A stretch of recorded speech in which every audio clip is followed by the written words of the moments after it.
Today, we're going to do a quick video talking about the differences between the different branches of Buddhism.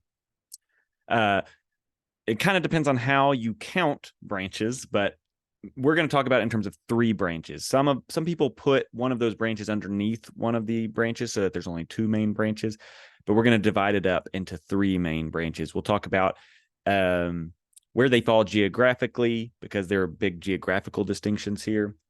And we'll talk about their main ideological or religious differences. Okay, so we'll share screen here. Okay, so our first main branch is called Theravada Buddhism. Let's talk really generally about religions and how they interact with the modern world, or as the world has modernized over hundreds of years. You see this in essentially every single, literally every single major world religion. And you'd have to go to a very small, particular regional religion to not see this happening. And it would have to be a religion where it's sort of divorced from interaction with the modern world. But here's something that happens. A religion, as the world modernizes, as we come into a more globalized age, a more technological age, as the world has liberalized, you see that religions will start to run a spectrum. There will be in any religion people on the conservative end of that spectrum. And what that means is, I don't mean anything political by that. What that means is they're trying to conserve what was original and what they perceive to be true and essential to the religion.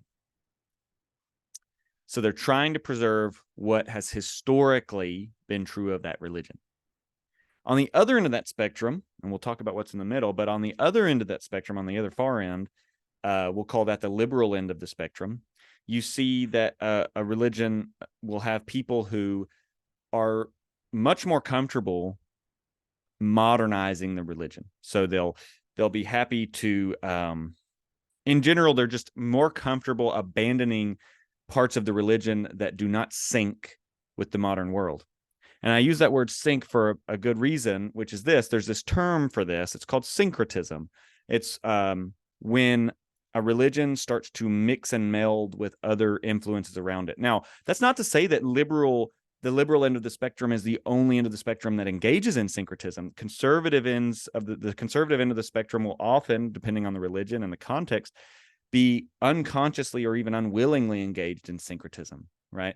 So you can be, you might have some sect within a religion that thinks they're preserving what's true and original and historical to the religion, but in fact, they've been influenced by some other factors. But at the same time, at the liberal end of the spectrum, that's where people are much more comfortable with syncretism, and they're in fact consciously and voluntarily engaged in it.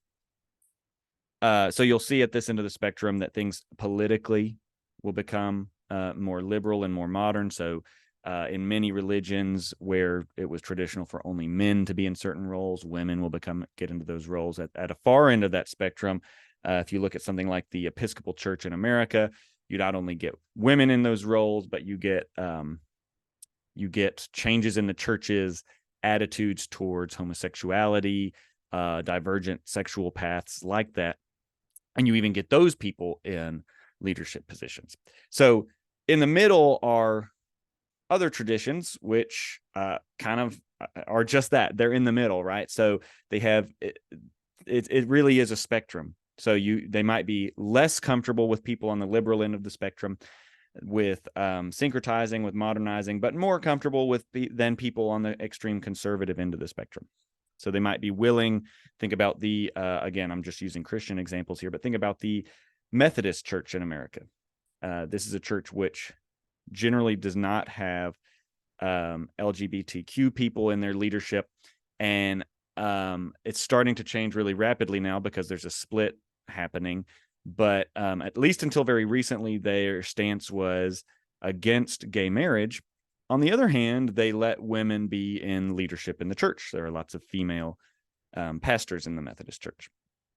So that would be somewhere in the middle between these two ends. And again, if we're just thinking on the Christian, or if we're thinking about this spectrum in the Christian context, you might have Episcopals and Unitarians down on the liberal end. Unitarians might not even count as Christians, probably not. But let's think about Episcopals down on the liberal end. On the conservative end, you might have people like maybe the Southern Baptist denomination, probably the Catholic Church. And then in the middle, you have churches like the Methodist Church. When you talk about other kinds of churches, then it gets more complicated because those churches have split, and so you'd have to talk about various sects within that denomination, and that gets complicated. At any rate, this is true of Buddhism. Theravada Buddhism is on that conservative end of the spectrum. They're aimed at preserving the Buddha's original teachings, and they are consciously trying to not engage in syncretism and to engage in the melding and blending of different religious traditions. This is biggest in Sri Lanka and Southeast Asia. I'm going to pull up a map in just a minute. So if you're like me and just talking about the countries doesn't bring up a mental map, then we'll look at it in just a second. So one thing religiously that is really distinct about Theravada Buddhism, and we'll compare it in just a second to a very different tradition, is that the monks have a higher pride of place. That is, they're considered much more important. And that's for it makes sense given the other commitments of the religion, because nirvana and achieving nirvana by desirelessness and detachment, as we've been talking about with Buddhism, is the goal. And so it actually makes perfect sense why a monk would be in a more important, significant position than a lay person. That is, someone who's, a normal person. And that's because, of course, if you're trying to achieve desirelessness and detachment, that's a very hard goal. You have to engage in very serious meditation for probably most of your day. And so, of course, someone who doesn't have a normal occupation, and whose occupation is more to sequester themselves from the world, to spend most of their time in these sorts of meditative practices and nirvana-oriented practices, is going to be in a special position. So the monks are more important in Theravada Buddhism. They're more respected by the populace. They sit in the center of town, that sort of thing. Okay, so let's talk about a very different sort of tradition, which is called Mahayana Buddhism. Mahayana means big vehicle. And what that's a reference to is that there are lots of different traditions and movements that fit within this vehicle, right? Let's actually just go ahead and jump forward to that map. I say Central Asia, China, Korea, Japan is where this is a big deal, but this will make better sense on the map. Again, this is in Spanish, but this just happens to be the best map I could find that represented this. Okay, so you have Theravada Buddhism, and you can see how it's most present in this part of India, then into Myanmar, Thailand, and over here you don't have names on these countries, but this is Laos and Cambodia, and a little bit into Vietnam up here. And then you get it down here in Sri Lanka. I don't know if y'all can see my mouse moving, but all right. Mahayana Buddhism, which is in the yellow, you see it in Eastern China. You see it up here is South and North Korea, which is just west of Japan, Japón, Taiwan, Vietnam down here. And then even in this narrow corridor into Western China, into Tibet. And then Vajrayana Buddhism, which we haven't talked about yet. You see it in this orange. That's in Tibet, and then up into Mongolia, a little bit in China up there, and even up into Russia. And you see this little outpost over here on the far upper left corner of your map, and that is also a piece of Russia. Okay, so let's pop back. That will give you a mental picture, at least, of where these things are big. Okay, so let's talk religiously in terms of the religious kind of commitments of this branch of Buddhism. Mahayana Buddhism, instead of the monks having a real pride of place, they have less of a central place. And that's for a very good reason. That's because on this branch of Buddhism, Enlightenment is less a call to detachment and desirelessness. It's a call to compassion. It's a call to compassion. So you are the person trying to help others achieve nirvana. This is called being this position is the bodhisattva, the person of deep compassion. The arhat is the person of detached wisdom. So in Mahayana Buddhism, the ideal that you're striving for is the bodhisattva. In Theravada Buddhism, the ideal that you're striving for is the arhat. Interesting side note, the character played by Patrick Swayze in the movie Point Break, which if you haven't seen, you have to go see. I think it's free on YouTube. Patrick Swayze, Keanu Reeves, early Keanu Reeves, and then the lead singer from Red Hot Chili Peppers has a marginal role in it, Anthony Kiedis. It's a movie about surfers who are on the side secretly bank robbers, and Keanu Reeves is an undercover cop who has to go undercover into the surfer cult to figure out what's going on. So Patrick Swayze's character, who's the surfer guy, that he goes by Bodhi, and it's because I'm pretty sure it's because it's short for Bodhisattva. He's like this part of his career. I'm only selling you the movie more now, but he's like got this Eastern thing going on in the movie, meditation oriented, and he's called Bodhi because he's the Bodhisattva, and he's also robbing banks. And they wear rubber presidential masks when they rob banks. It's great. You got to go watch it. Free on YouTube. At any rate, so Bodhi, or the Bodhisattva, is the person of deep compassion. All right, so for that reason, as we said, monks are less central. Again, if you can achieve enlightenment in the course of normal life, interacting with people in normal ways, which is the way of Mahayana Buddhism, then of course monks will be less important and less central. There are monks, but they're less central. Buddhists historically, and Theravada Buddhists, are in a way anti-ritualistic. The focus is on certain, there are still certain practices that are central to that form of Buddhism, like certain forms of meditation, but there aren't rituals engaged in. Now, don't ask me to define the difference between a practice and a ritual. That's hard, but I feel like we know it when we see it, right?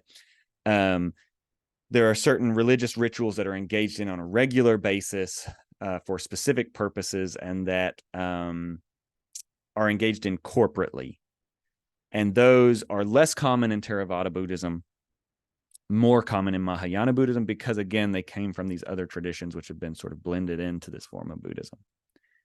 All right, so we've talked about samsara, which is the cycle of death and rebirth. And here, nirvana is a really huge difference. Nirvana has always been defined historically as involving escaping samsara, getting out of this cycle of death and rebirth. That's one of the things you achieve in nirvana. But in Mahayana Buddhism, that's been sort of flipped. You can achieve nirvana within samsara, that is, without escaping this cycle of death and rebirth. And so for that reason, you could see a criticism of Theravada Buddhism here, at least from the Mahayana perspective. That is that if your whole goal is to escape the material world, then there's almost this negative aspect to material reality and living in a real human physical body. And you might see that as a negative thing. Now, the Theravada Buddhist might say, well, yeah, that's part of the view. That's a good thing, right? The body is a hindrance. The physical world is an illusion in that it presents us with the appearance of changelessness. And we know the reality is that things are constantly in change and there's no permanent identity.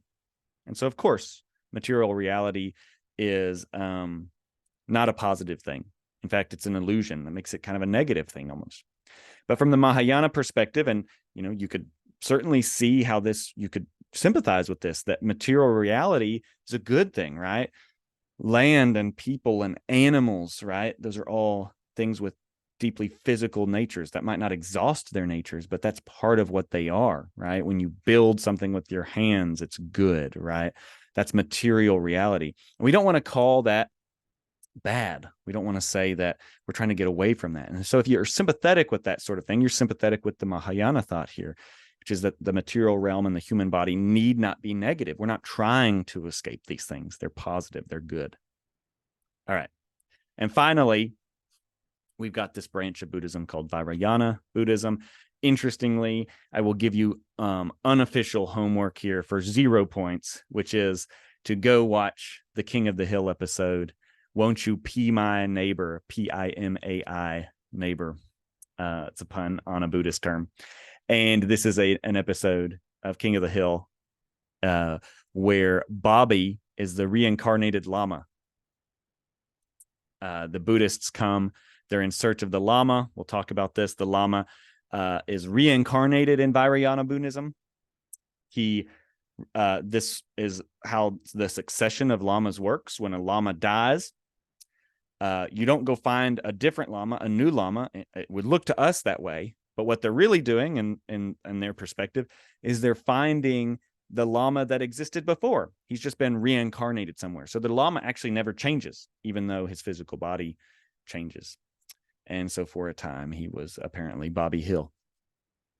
Okay, so this is the branch that is sometimes classed under Mahayana Buddhism. It's a type of Mahayana Buddhism. That would make sense, right? Because Mahayana is the big vehicle view, and so Vajrayana can be classed under there. But we're classing it as a separate branch of Buddhism. So you see this when Buddhism kind of mixes with the native shamanism up in the Himalayas.